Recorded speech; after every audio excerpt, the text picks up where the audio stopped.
இப்போ நான் வந்து மார்க்கெட் போயிட்டு வந்துட்டேன். நான் கொஞ்சம் காய்கறி வந்து வாங்கினேன். இப்போ நான் வந்து வெஜிடபிள்ஸ் எல்லாம் எப்படி ஃப்ரிட்ஜில் ஸ்டோர் பண்ண போகிறேன்னு சொல்ல போகிறேன். இப்போது காய்கறி மார்க்கெட்லேருந்து வாங்கின பிறகு கொஞ்சம் மஞ்சத்தூள், கொஞ்சம் உப்பு, கொஞ்சம் வந்து பேக்கிங் சோடா போட்டிருக்கேன். நல்லா மிக்ஸ் பண்ணி விட்டுட்டு இந்த காய்கறி எல்லாம் போட்டு வச்சிடலாம். ஒரு 1 மினிட் போட்டு வச்சிடலாம். ஒரு 1 மினிட் வந்து இந்த தக்காளி வந்து இந்த மஞ்சத்தூள் தண்ணியில் வந்து போட்டு வச்சுட்டு நம்ம வந்து இந்த மாதிரி ஒரு காட்டன் துணியில் வந்து கொஞ்சம் நேரம் வச்சிடலாம். அந்த ஈரம் எல்லாம் போகிற வரைக்கும் இந்த காட்டன் துணியில் கொஞ்சம் நேரம் போட்டு வச்சிடலாம்.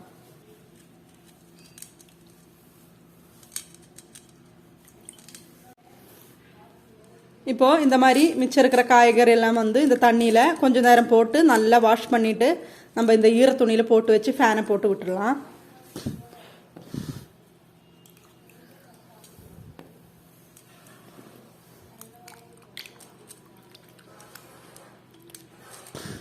நிறைய காய்கறி இருந்தால் கொஞ்சம் பெரிய பாத்திரத்தில் இந்த மாதிரி போட்டு கொஞ்ச நேரம் காய்கறி வந்து இந்த தண்ணியில் போட்டு வச்சுட்டு நல்லா வாஷ் பண்ணி நம்ம இந்த மாதிரி காட்டன் துணியில் வந்து நல்லா வந்து தண்ணி எல்லாம் இழுக்கிற வரைக்கும் கொஞ்சம் நேரம் போட்டு ஃபேனை போட்டு விட்டுடலாம். அதுக்கப்புறமா நம்ம ஃப்ரிட்ஜில் வந்து ஸ்டோர் பண்ணிடலாம். வந்து காய்கறி வந்து ரொம்ப ஃப்ரெஷ்ஷாக இருக்கும், சீக்கிரம் வந்து கெட்டு போகாது, நல்லா அழுக்கெல்லாம் இல்லாமல் ஃப்ரெஷ்ஷாக இருக்கும். இந்த மாதிரி துணியில் வந்து போட்டு வச்சுருக்கேன் எல்லா காய்கறியும். நான் வந்து கொஞ்சமாக தான் வாங்குவேன். வீக்லி வந்து 2 டைம்ஸ் வந்து மார்க்கெட்டு போயிட்டு வாங்கிடலான்ட்டு கொஞ்சம் தேவைக்கு மட்டும்தான் வாங்குவேன். ஃப்ரெஷ்ஷாக கிடைக்குங்க. இப்போது காயெல்லாம் நல்லா வந்து காஞ்சிடுச்சு, ஈரெல்லாம் போயிடுச்சு. ஈரம் போகிற வரைக்கும் நம்ம இந்த மாதிரி ஃபேன் காற்றுல வச்சோம்னா நல்லாயிருக்கும். இப்போ நம்ம அது ஒரு கவரில் போட்டு ஃப்ரிட்ஜில் வந்து ஸ்டோர் பண்ணிக்கலாம். நான் வந்து இந்த மாதிரி கவரில் தான் ஸ்டோர் பண்ணுவேன். நீங்கள் எப்படி ஸ்டோர் பண்ணாலும் இந்த மாதிரி வாஷ் பண்ணிவிட்டு ஸ்டோர் பண்ணிக்கோங்க. டைரெக்டாக வந்து ஃப்ரிட்ஜில் வச்சேன்னா சீக்கிரமாக காயெல்லாம் வந்து சீக்கிரமாக கெட்டு போயிடும். இந்த மாதிரி கவர்லையோ இல்லை எதுனா டப்பாலையோ வந்து இந்த மாதிரி காய்கறியெல்லாம் போட்டு வச்சிடலாம். நான் தனித்தனியாக ஒன்று ஒரு கவரில் வந்து இந்த மாதிரி ஸ்டோர் பண்ணி வச்சுருவேன். அப்போ வந்து ஃப்ரெஷ்ஷாக இருக்கும்.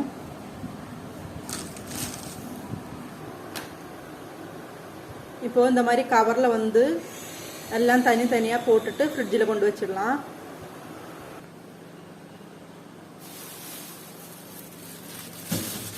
இப்போ இந்த மாதிரி கீழ் ரேக்கில் வந்து கெட்டி வச்சிடணும் கவரு. அப்போ வந்து ஃப்ரெஷ்ஷாக இருக்கும் வெஜிடபிள்ஸ். அப்படியே போட்டோன்னா டக்குன்னு வந்து காய்கறி வந்து வாடி போயிடும். கெட்டியான காயெல்லாம் கீழே வச்சிடலாம். தக்காளி வந்து மேலே வச்சிடலாம்.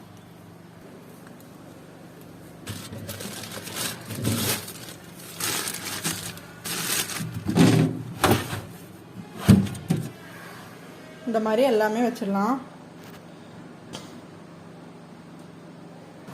இந்த காயெல்லாம் வந்து ஃப்ரிட்ஜில் வைக்க தேவையில்லை. பூசணிக்காய் வந்து வெளியே வச்சாலே ஒன்றாகாது. கட் பண்ண பிறகு நம்ம ஃப்ரிட்ஜில் வச்சா போதும். சுரக்காய் கூட அப்படி தான் வெளியே வச்சிடலாம். ஆனால் கட் பண்ண பிறகு நம்ம மிச்சம் இருக்கிறது வந்து ஃப்ரிட்ஜில் வந்து கவரில் வந்து ஸ்டோர் பண்ணிக்கலாம். வாழைத்தண்டு சீக்கிரமாக எடுத்துடணும். ரொம்ப நாள் வந்து ஃப்ரிட்ஜில் இருந்தால் கூட அது ஃப்ரெஷ்னஸ் போனோன்னா நல்லா இருக்காது. கொண்டு வந்து ஒரு 1-2 டேஸுக்குள்ளே வந்து நம்ம வந்து குழம்பு வச்சிடணும். மல்லி வந்து நல்லா வாஷ் பண்ணி காய வச்ச பிறகு ஒரு டப்பாவில் போட்டு நல்லா அடைச்சி வச்சிடலாம். மல்லியில் வந்து இந்த மாதிரி ஐஸ்கிரீம் டப்பாவில் வந்து போட்டு வச்சிடலாம். இப்போ வந்து கெடாது. இதில் வந்து அப்படியே மூடி போட்டு வச்சிடலாம்.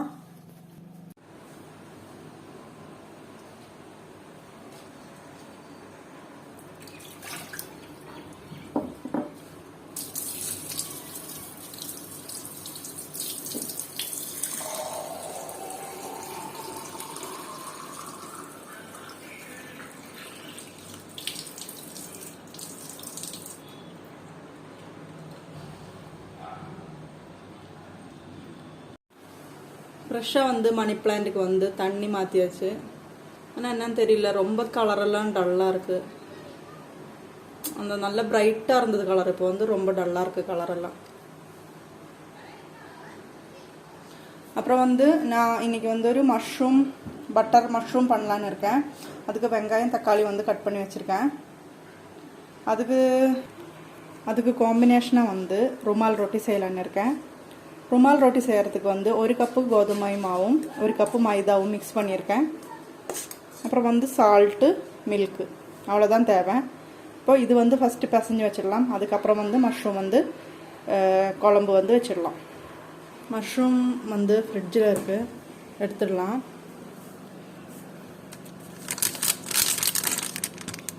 நல்லா ஃப்ரெஷ்ஷாக கிடச்சிது. இப்போ ஃபஸ்ட்டு வந்து ருமால் ரொட்டிக்கு மாவு வந்து பிசைஞ்சு வச்சிடலாம். இப்போ ஈக்குவல் அமௌண்ட்டு கோதுமை மாவும் மைதா மாவும் எடுத்திருக்கேன். அதுக்கு தேவையான அளவு வந்து சால்ட்டு போட்டுடலாம். அப்புறம் நல்லா மிக்ஸ் பண்ணி விட்டுடலாம். இப்போ வந்து 1 கப் வந்து பால் வந்து சேர்த்துக்கிறேன். பால் சேர்த்து நல்லா பிசைஞ்ச பிறகு மிச்சம் வந்து தண்ணி சேர்த்து நல்லா பிசைஞ்சிடலாம். மேலே வந்து 1 டீஸ்பூன் ஆயில் ஊற்றி நல்லா வந்து ஒரு 5 மினிட் வந்து ரெஸ்ட்டு வச்சிடலாம் மாவு. இப்போ நம்ம குழம்பெல்லாம் செஞ்ச பிறகு இந்த ருமால் ரொட்டி வந்து பண்ணலாம். அது வரைக்கும் இது வந்து மூடி வச்சிடலாம். குழம்பு செய்கிறதுக்கு பட்டரில் வந்து 3 வெங்காயம் வந்து நல்லா வதக்கியிருக்கேன். இப்போ இதில் கூட தானே ஜிஞ்சர் கார்லிக் பேஸ்ட் வந்து ஆட் பண்ணியிருக்கேன். அதுவும் கொஞ்சம் வதக்கலாம். இது கொஞ்சம் வாடி இருக்கு, வதங்கி இருக்கு. நம்ம வந்து ஒரு 10 கேஷ்நட் வந்து ஆட் பண்ணிடலாம். அதுவும் நல்லா வதக்கிடலாம்.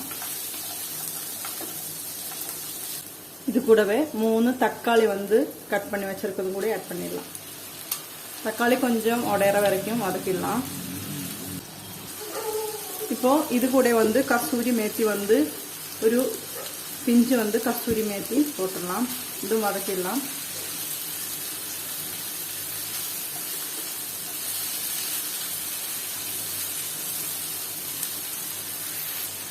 இப்போ தக்காளி நல்லா மசிஞ்சிடுச்சு. இப்போ இது சூடான பிறகு நல்ல ஒரு பேஸ்ட் மாதிரி பண்ணிக்கலாம். நான் ஆஃப் பண்ணிட்டேன். சேம் கடாயில் வந்து திருப்பி 1 டீஸ்பூன் பட்டர் வந்து போட்டிருக்கேன். இந்த பட்டரில் வந்து நம்ம கட் பண்ணி வச்சிருக்கிற மஷ்ரூம் வந்து போட்டுடலாம்.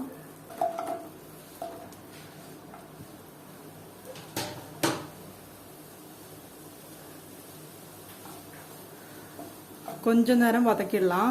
வதக்கினோடனே மஷ்ரூமில் இருக்கிற தண்ணி எல்லாம் வெளியே வந்து அந்த மஷ்ரூம் வந்து வெந்துடும்.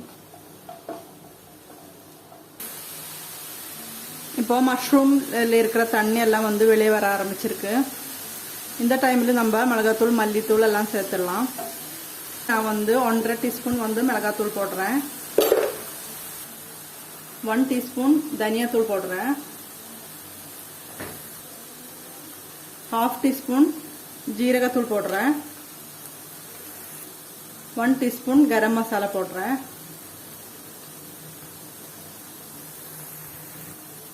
இது வந்து நல்லா வதக்கி விட்டுடலாம்.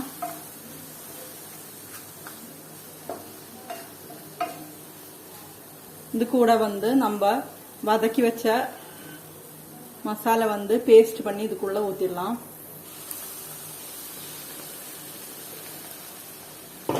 வந்து நல்லா மிக்ஸ் பண்ணி விட்டு தேவையான அளவுக்கு வந்து சால்ட் போட்டு மூடி போட்டு வேக வச்சிடலாம். இன்னும் ஒரு 1/2 டம்ளர் வந்து தண்ணி வந்து மிக்சியில ஊற்றி கழுகி வந்து இதில் ஊற்றிடலாம்.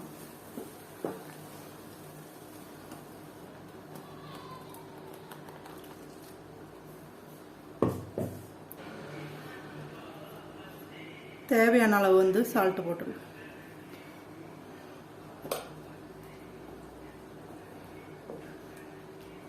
நம்ம மூடி போட்டு இந்த கிரேவி வந்து திக்காக வர வரைக்கும் வேக வச்சிடலாம். இப்போ மஷ்ரூம் பட்டர் மசாலா வந்து ரெடி ஆயிருக்கு. லாஸ்ட்டு வந்து 1 பிஞ்சு வந்து சுகர் சேர்த்துடலாம். 1 பிஞ்சு வந்து சுகர் சேர்த்து கொஞ்சம் கொதிக்கட்டும். இப்போ கடைசியில் மல்லி இலை தூவி இறக்கிடலாம்.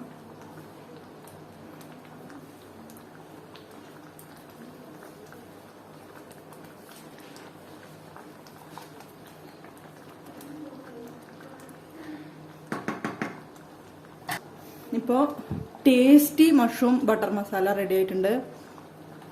கண்டிப்பாக வந்து ட்ரை பண்ணி பார்ப்பீங்கன்னு நினைக்கிறேன். அந்த பக்கம் நம்ம ருமால் ரொட்டி வந்து சுட்டுடலாம். மாவு வந்து இன்னொரு வாட்டி நல்லா வந்து பிசையணும்.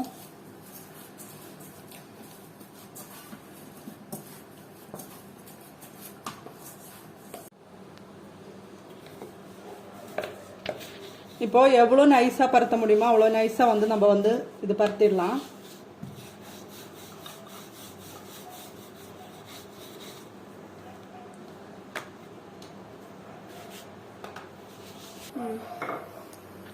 இப்போ இந்த அளவுக்கு நைஸாக வந்து நான் பருத்திருக்கேன்.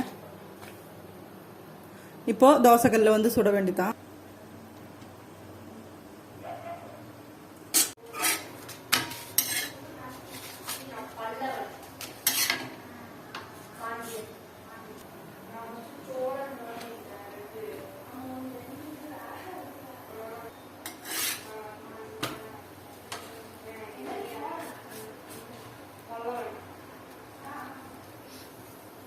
இப்போ நைட்டுக்கு வந்து ருமால் ரொட்டி வந்து ரெடி ஆயிடுச்சு.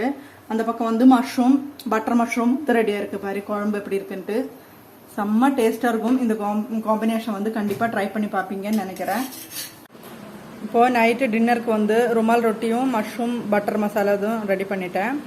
இப்போ ருமால் ரொட்டி வந்து ரொம்ப சாஃப்டாக இருக்குது. இப்போது நம்ம கறி வந்து ரெண்டும் சேர்த்து எப்படி இருக்குன்னு பார்க்கலாம்.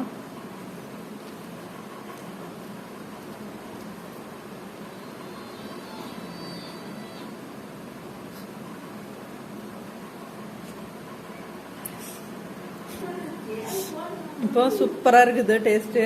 இப்போ கண்டிப்பாக வந்து ட்ரை பண்ணி பார்ப்பீங்கன்னு நினைக்கிறேன். இப்போ இந்த வீடியோ பிடிச்சிருந்தா லைக் பண்ணுங்கள், ஷேர் பண்ணுங்கள், கமெண்ட் பண்ணுங்கள்.